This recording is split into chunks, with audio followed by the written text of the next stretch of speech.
नमस्कार, आप देख रहे हैं न्यूज 24। मैं हूं विपनेश माथुर। महाराष्ट्र में अब की बार की लड़ाई न सिर्फ महायुति और महाविकास आघाड़ी के बीच की है, बल्कि एक परिवार के दो नेताओं के बीच की भी है। कहने को ये लड़ाई तो बीजेपी की अगुवाई वाली सत्ताधारी महायुति और कांग्रेस की अगुवाई वाली महाविकास आघाड़ी के बीच है, लेकिन असल में एक परिवार के दो नेता एक दूसरे के आमने सामने हैं। इस चुनाव में न सिर्फ दोनों की सियासी ताकत की आजमाइश होने वाली है, बल्कि दोनों के बीच जो 38 का आंकड़ा है उस पर भी जनता अपना फाइनल मोहर लगाने वाली है। आखिर क्या है ये 38 का आंकड़ा और अब के चुनाव में किसका भारी है पलड़ा, इसकी एक रिपोर्ट आपको दिखाते हैं।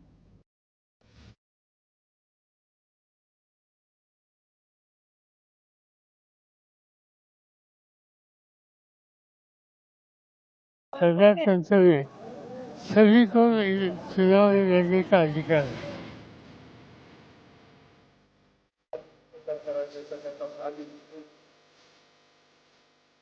हर एक को खड़ा रहने का अधिकार रहता है।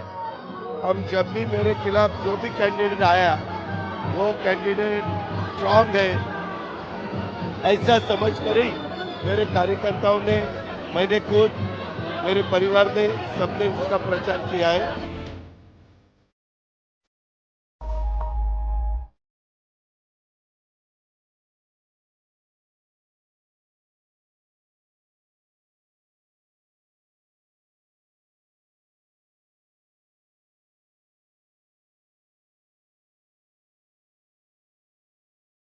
सबसे बड़ी फैमिली फाइट, कौन रॉन्ग कौन राइट।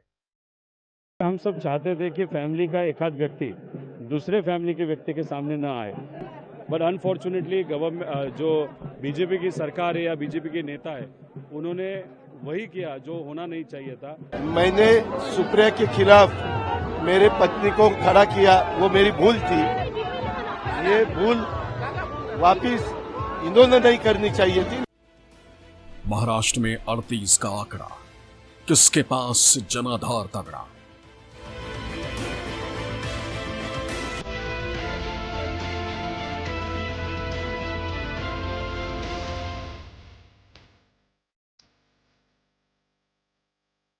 अब की बार शरद वर्सेस अजीत, किसका फॉर्मूला कितना है।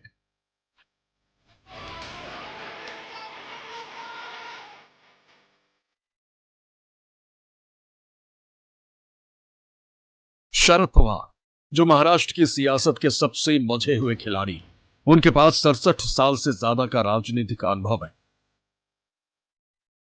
प्रदेश की सरकारों में मंत्री, प्रदेश के मुख्यमंत्री, केंद्र में मंत्री, सियासत के लगभग हर फील्ड में महारत हासिल है। वहीं अजीत पवार, चाचा शरद पवार के छत्र छाया में रहकर सियासत का ककहरा पढ़ने के साथ ही राज्य की राजनीति का एक जाना पहचाना नाम। मौजूदा वक्त में प्रदेश की शिंदे सरकार में डिप्टी सीएम की भूमिका निभा रहे हैं। रिश्ते में दोनों चाचा भतीजा लगते हैं, लेकिन सियासी अखाड़े में उस वक्त दोनों एक दूसरे के धुर विरोधी बन गए। अब की बार चुनाव में तो मानो दोनों एक दूसरे के सबसे बड़े कट्टर दुश्मन बन गए।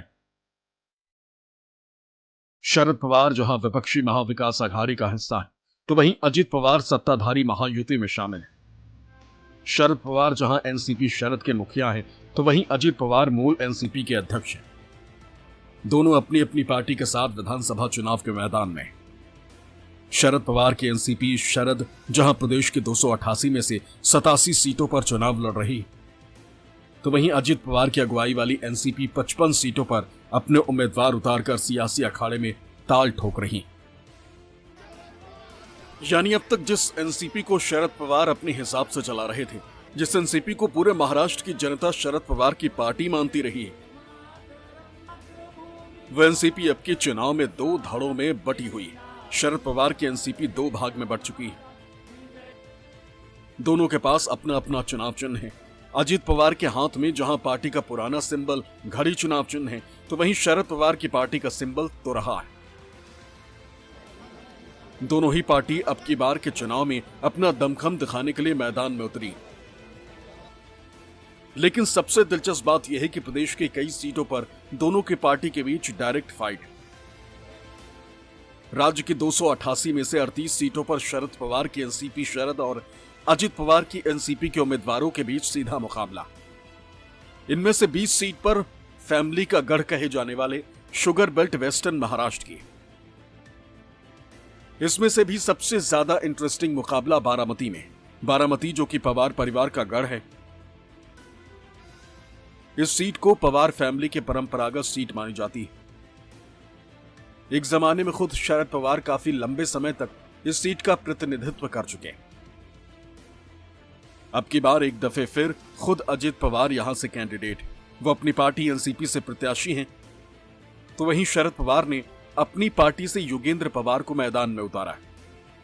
अजित पवार जहां शरद पवार के भतीजे हैं, तो वहीं उनके खिलाफ चुनाव लड़ने वाले योगेंद्र पवार अजित पवार के भतीजे और शरद पवार के पोते हैं। यानी बारामती में अब की बार की लड़ाई न सिर्फ वीवीआईपी मुकाबला है, बल्कि सबसे बड़ी फैमिली फाइट। अजित पवार जहां अपनी रणनीति और अब तक किए काम के बल पर इस बार का चुनाव जीतने का दावा कर रहे हैं, तो वहीं योगेंद्र पवार की माने तो उनके साथ शरद पवार है। हर एक को खड़ा रहने का अधिकार रहता है। हम जब भी मेरे खिलाफ जो भी कैंडिडेट आया वो कैंडिडेट स्ट्रांग है ऐसा समझ कर ही मेरे कार्यकर्ताओं ने, मैंने खुद, मेरे परिवार ने, सबने उसका प्रचार किया है। इस दफा भी बारामती कर बहुत अच्छे वोटों से मुझे जिताएंगे ऐसा मुझे भरोसा है। लाइफ में चैलेंजेस ये आते रहते हैं, पर सामने चैलेंज बड़ा है, उससे ज़्यादा मेरे पीछे कौन है ये मेरे लिए ज़्यादा मायने रखता है। और हमारे पीछे पवार साहब खड़े हैं और सबसे ज़्यादा अनुभव अगर ये देश में किसी के पास होगा राजनीति का, वो आदरणीय पवार साहब है और वो हमारे साथ खड़े हैं। एनसीपी शरद गुट के प्रत्याशी योगेंद्र पवार की यही ताकत उनके चाचा और प्रतिद्वंदी अजित पवार की टेंशन बढ़ाए हुए है। अजित पवार जो कि 1991 से अब तक 7 बार लगातार बारामती से जीतते आ रहे हैं, अब की बार वो 8वीं बार चुनावी मैदान में हैं। अब तक उनकी राहें आसान रही, क्योंकि शरद पवार की विरासत के साथ ही बहन सुप्रिया सुले बारामती में अजित पवार के लिए कैंपेनिंग किया करती थी। लेकिन अब की बार चाचा शरद पवार से अलग होने का असर और दबाव उन पर शुरू से ही दिखाई देने लगा। अजित पवार खुद इस बार बारामती की सड़कों और गलियों की खाक छान रहे हैं। गांव-गांव जाकर उन्हें अपने लिए कैंपेन करना पड़ रहा है। आम लोगों से मिलकर अपने लिए वोट की अपील करनी पड़ रही। लोकसभेच्या निवडणुकीच्या निमित्तानं आदरणीय पवार साहेबांच्या वयाचा आदर आणि विचार करून या वयात जर सुप्रिया पराभूत झाली तर साहेबांना धक्का बसेल, आणखीन काही तुमच्या मनात आलं आणि म्हणून तुम्ही तो विचार केला। आता लोकसभेच्या निवडणुकीच्या निमित्ताने तुम्ही साहेबांना त्या निमित्तानं खुश केलं, आम्हाला नाराज केलं। आता विधानसभेच्या निवडणुकीच्या निमित्तानं मी उभा आहे, मला खुश करा, त्यामध्ये साहेब वर खुश, खाली भी खुश। जिस बारामती विधानसभा क्षेत्र से अपना विधानसभा का चुनाव लड़ते हैं वो बारामती की सीट दरअसल पवार परिवार का गढ़ मानी जाती है। 1962 के विधानसभा चुनाव को हम छोड़ दें तो 1967 से बाद में लगातार 6 बार शरद पवार उस सीट से विधायक बन चुके हैं और अजित पवार 1991 के बाद लगातार 7 बार वहां से विधायक बनकर जीत चुके हैं। दरअसल इस बार चाचा और भतीजे की राह अलग हो चुकी है। शरद पवार ने अपने पोते को चुनावी मैदान में उतारकर अजित पवार को घेर लिया है। दरअसल हर विधानसभा चुनाव में शरद पवार और सुप्रिया सुले अजित पवार की जीत की जिम्मेदारी लेते थे, लेकिन इस बार अजित पवार खुद के ही चुनाव क्षेत्र में ज्यादा फंसे हुए नजर आ रहे हैं। अजित पवार के लिए टेंशन इसलिए भी ज्यादा है क्योंकि योगेंद्र पवार को शरद पवार का गुट वेल एजुकेटेड के तौर पर पेश कर रहा। दरअसल योगेंद्र पवार अमेरिका के बोस्टन से पढ़े। वो विद्या प्रतिष्ठान नाम के संस्था के कोषाध्यक्ष, साथ ही बारामती पहलवान संघ से भी जुड़े हुए। हाल ही में योगेंद्र पवार बारामती में स्वाभिमान यात्रा निकालकर अपना शक्ति प्रदर्शन भी कर चुके। योगेंद्र को दादा शरद पवार का पूरा समर्थन तो है ही, साथ ही ताई सुप्रिया सुले भी उनके लिए जमकर प्रचार करती रही। बारामती की लड़ाई कितनी जबरदस्त हो चुकी है, इसका अंदाजा इस बात से भी लगाया जा सकता है कि खुद शरद पवार भी पोते योगेंद्र के लिए प्रचार कर रहे हैं। सरदार संसद में सभी को चुनाव में लड़ने का अधिकार है और आज अजीत दादा हो या योगेंद्र हो, ये सभी को चुनाव लड़ने का अधिकार है। उन्हें शांति से ये चुनाव करना चाहिए। अपना जो प्रोग्राम है लोगों के सामने रखने के लिए कोशिश करनी चाहिए और आम जनता उन्हें ठीक लगी। बारामती विधानसभा का चुनाव ये फाइनल चुनाव है। लोकसभा में शरद पवार की पुत्री सुप्रिया सुले के सामने अजीत पवार की पत्नी सुनेत्रा पवार खड़ी थी। लोगों ने जनादेश शरद पवार के पक्ष में दिया। हम उसको राजनीति में बारामती के लिए सेमीफाइनल मानते हैं। ये फाइनल मैच है क्योंकि अजीत पवार को चुनौती उनके भतीजे दे रहे हैं। बारामती की जंग सही और गलत तक पहुंच चुकी है। बात भूल पर भूल करने पर आ गई। इसकी शुरुआत खुद अजीत पवार ने की। अजीत पवार का कहना है कि लोकसभा चुनाव में बहन सुप्रिया सुले के खिलाफ अपनी पत्नी सुनेत्रा पवार को बारामती लोकसभा सीट पर उतारकर उन्होंने गलती की थी।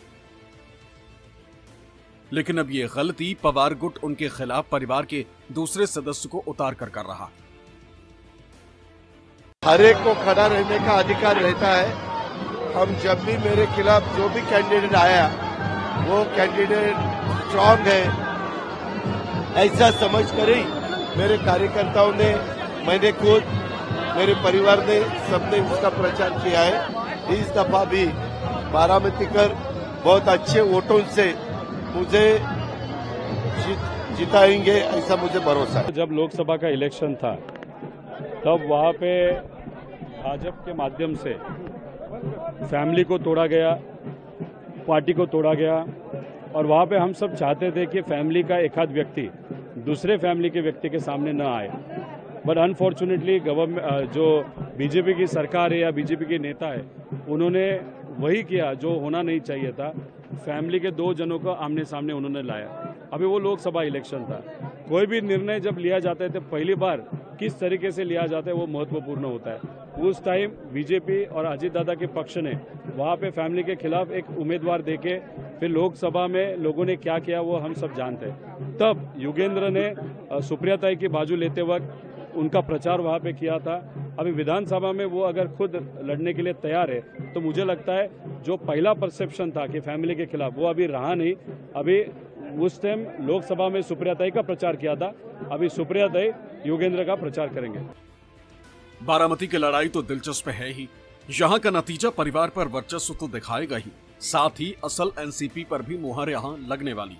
और न सिर्फ बारामती बल्कि एक और महत्वपूर्ण लड़ाई पड़ोसी इंदापुर निर्वाचन क्षेत्र में देखने को मिल रही। इंदापुर सीट पर अजित के भरोसेमंद सहयोगी दत्तात्रेय भरणे का मुकाबला शरद गुट के अनुभवी राजनेता और पूर्व मंत्री हर्षवर्धन पाटिल से है। 2014 और 2019 में दत्तात्रेय भरणे हर्षवर्धन पाटिल को हरा चुके। हर्षवर्धन पाटिल इससे पहले बीजेपी में थे, लेकिन 4 बार इंदापुर से विधायक रह चुके पाटिल इन चुनावों से ठीक पहले बीजेपी छोड़कर शरद गुट के एनसीपी में शामिल हो गए। इसके अलावा तासगांव कवठे महाकाल सीट पर अजित के गुट के एनसीपी कैंडिडेट और पूर्व सांसद संजय काका पाटिल का मुकाबला पूर्व मंत्री आरआर पाटिल के बेटे रोहित पाटिल से। रोहित पाटिल शरद गुट के एनसीपी से उम्मीदवार हैं।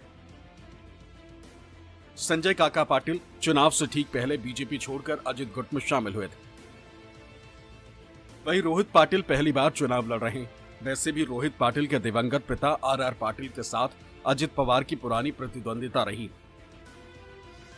अजित पवार पर 70,000 करोड़ रुपए के सिंचाई घोटाले का आरोप और उनके खिलाफ भ्रष्टाचार निरोधक ब्यूरो जांच का आदेश और आरआर पाटिल के गृह मंत्री रहने के दौरान ही हुआ था। एनसीपी बनाम एनसीपी शरद के बीच 3 मुकाबले नासिक जिले में भी हैं, जिसमें सबसे हॉट मुकाबला ये ओला विधानसभा सीट पर है। यहां से अजित पवार के करीबी माने जाने वाले और ओबीसी नेता के साथ साथ प्रदेश के कैबिनेट मंत्री छगन भुजबल अजित गुट की एनसीपी से मैदान में। तो वहीं एनसीपी शरद गुट से मराठा नेता माणिक राव उनके खिलाफ ताल ठोक रहे हैं। ये ओला सीट पर मुकाबला इसलिए भी दिलचस्प हो गया है क्योंकि मराठा आरक्षण आंदोलन के चलते यहां मराठा ओबीसी वोटों का ध्रुवीकरण होने के आसार माने जा रहे हैं। राज्य के बाकी इलाकों में देखें तो मुंबई महानगर क्षेत्र यानी MMR जोन और पश्चिम में कोंकण बेल्ट से लेकर मध्य मराठवाड़ा और पूर्वी विदर्भ तक 5 ऐसी सीटें हैं जहां एनसीपी के दोनों धड़े आमने सामने हैं। मराठवाड़ा की परली सीट पर एनसीपी के कृषि मंत्री धनंजय मुंडे एनसीपी शरद के नए उम्मीदवार राजेश साहेब देशमुख से मुकाबला कर रहे हैं, जबकि विदर्भ की मोर्शी सीट पर निर्दलीय विधायक से एनसीपी उम्मीदवार बने देवेंद्र भुयार मुकाबला एनसीपी शरद पवार के गिरीश रंगवार कराले से है। वहीं मुंबई में अणुशक्ति नगर से 2 नए चेहरे मैदान में हैं। अजित के एनसीपी ने सना मलिक और शरद पवार के एनसीपी शरद से फहद अहमद सियासी अखाड़े में हैं। इन दोनों चेहरों ने इस सीट को मुंबई के हॉट सीट में शुमार करा दिया है। सना मलिक जो कि 2 बार विधायक रह चुके और अजित पवार के करीबी माने जाने वाले नवाब मलिक की बेटी हैं। नवाब मलिक पर बीजेपी अक्सर दाऊद इब्राहिम से संबंध रखने का आरोप लगाती रही है। वहीं शरद पवार गुट से उम्मीदवार बने फहद अहमद चर्चित अभिनेत्री स्वरा भास्कर के पति हैं। फहद को शरद पवार की बेटी सुप्रिया सुले का करीबी माना जाता है। फहद इससे पहले समाजवादी पार्टी के लिए भी काम कर चुके हैं। ऐसे में अणुशक्ति नगर की लड़ाई अजित पवार के साथ साथ नवाब मलिक के लिए भी प्रतिष्ठा का विषय बन गया है। नवाब मलिक की माने तो अब की बार का चुनाव काफी टफ है, लेकिन इतना तय है कि अजित पवार किंग मेकर की भूमिका में रहेंगे। स्पष्ट है कि महाराष्ट्र में कांटे का मुकाबला है। स्पष्ट बहुमत किसका हो जाएगा आज कहा नहीं जा सकता। या कोई भी एक दल या 2 दल मिलकर सरकार नहीं बनाएंगे। 3-3 दलों का गठबंधन है, दोनों तरफ से 3-3 दल हैं। छोटे दल भी 2-4-5 इधर हैं, 2-4-5 उधर है, तो एकदम कांटे का मुकाबला है। और निश्चित रूप से बिना अजीत पवार की मर्जी के कोई भी सरकार नहीं बन पाएगी। इस तरह की चीजें हैं। क्या होगा जो 2019 में किसी ने प्रेडिक्ट किया था, इस तरह का एक अलग प्रयोग हो सकता है। चीजें नतीजे के बाद कुछ भी हो सकती है, लेकिन अजीत पवार उसमें एक की रोल अदा करेंगे, हमें विश्वास है। हालांकि विपक्षी महाविकास अघाड़ी में शामिल उद्धव ठाकरे की शिवसेना यूपीटी की माने तो अजित पवार पहले बारामती तो जीत कर दिखाएं। कोण काय बोलतंय, कोणाचे काय दावे आहे, याविषयी आता कशा करता आपण बोलायचं। आधी जिंकून या म्हणावं आपण सगळे, म्हणजे अजित पवारांसह सगळ्यांना म्हणेन मी, आधी जिंकून या। बारामती आता सोपी राहिलेली नाही। अजित पवार की एनसीपी ने अपने ज्यादातर मौजूदा विधायकों को मैदान में उतारा, जबकि एनसीपी शरद ने ज्यादातर नए चेहरों पर भरोसा जताया। एक आंकड़े के मुताबिक अजित पवार की अगुवाई वाली एनसीपी ने जहां अपने 35 मौजूदा विधायकों को मैदान में उतारा है, वहीं शरद पवार के नेतृत्व वाले गुट ने 15 मौजूदा विधायकों को चुनाव मैदान में उतारा है। अजित पवार के साथ समस्या यह है कि अपने चाचा के छाये से बाहर आने के बाद उनका ये पहला विधानसभा चुनाव है, जो उनके नेतृत्व और कौशल के लिए एक बड़ी परीक्षा है। चाचा से नाता तोड़ने के बाद अजित पवार अपनी बढ़त बनाए रखने में विफल रहे हैं। हाल ही में वो लोकसभा चुनाव में अजित पवार की पार्टी 4 सीटों पर चुनाव लड़ी थी, लेकिन मात्र 1 सीट जीतने में ही कामयाब रही।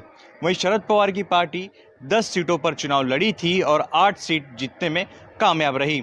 इतना ही नहीं, सीट बंटवारे को लेकर भी महायुति में अजित पवार को मात्र 55 सीटें मिली, तो वहीं शरद पवार महाविकास आघाड़ी में 87 सीट झटकने में कामयाब रहे। 5 साल पहले शरद पवार ने बीजेपी को रणनीतिक तौर पर मात देकर अपनी सियासी कुशलता का परिचय दे चुके। तब शरद पवार ने उद्धव की अविभाजित शिवसेना और कांग्रेस के साथ अपनी अविभाजित एनसीपी को मिलाकर महाविकास आघाड़ी नाम से गठबंधन को आकार देने के साथ ही प्रदेश में उद्धव के नेतृत्व में सरकार बनाई थी। लेकिन शिवसेना के विभाजन ने एमवीएस सरकार को गिरा दिया। उसके ठीक 1 साल बाद अजित पवार ने भी बगावत कर शरद पवार के एनसीपी को तोड़ दिया और अब दोनों अलग अलग गुट के साथ मैदान में। कुल मिलाकर देखा जाए तो 2023 में एनसीपी में विभाजन के बाद से शरद पवार और अजित पवार दोनों के लिए इस बार का चुनाव काफी अहम है।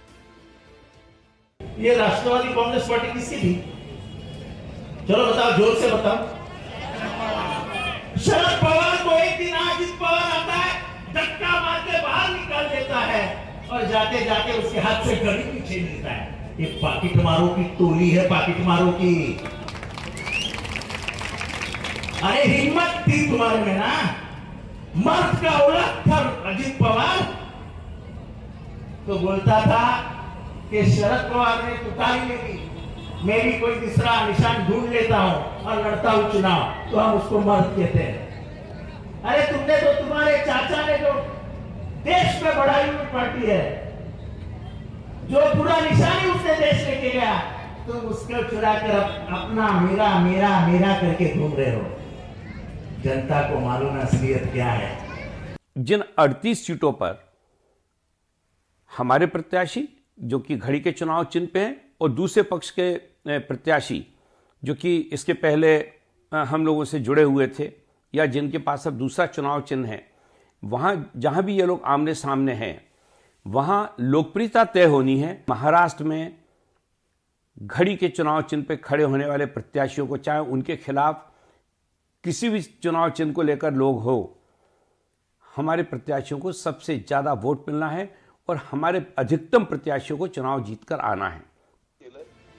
अब सवाल उठता है कि आखिर जिन 38 सीटों पर अब की बार एनसीपी के दोनों गुटों के बीच डायरेक्ट फाइट है, उन सीटों पर किसका पलड़ा भारी, तो ये भी समझ लीजिए। पवार और शरद पवार की एनसीपी जो आपस में आमने सामने है, आमतौर पर पुणे और उसके आसपास में माना ये जाता रहा कि कार्यकर्ताओं पे अजीत पवार की पिछले 20 से 25 सालों से बहुत अच्छी पकड़ रही है, तो शायद वहाँ के आसपास में कुछ टक्कर हो सकती है। लेकिन अभी भी माना जाता है कि अगर शरद पवार जहाँ जहाँ कैंपेनिंग करेंगे, वो जहाँ जहाँ जाएंगे, और इस बार उनके पास एक बड़ा ही भावुक नारा है कि ये उनका आखिरी चुनाव होगा उनके नेतृत्व में, तो अगर इस तरह का नारा चलता रहा इस इलेक्शन में, तो मुझे लगता है कि अजीत पवार की स्थिति भी उतनी मजबूत नहीं होगी जितनी कयास लगाया जा रहा है।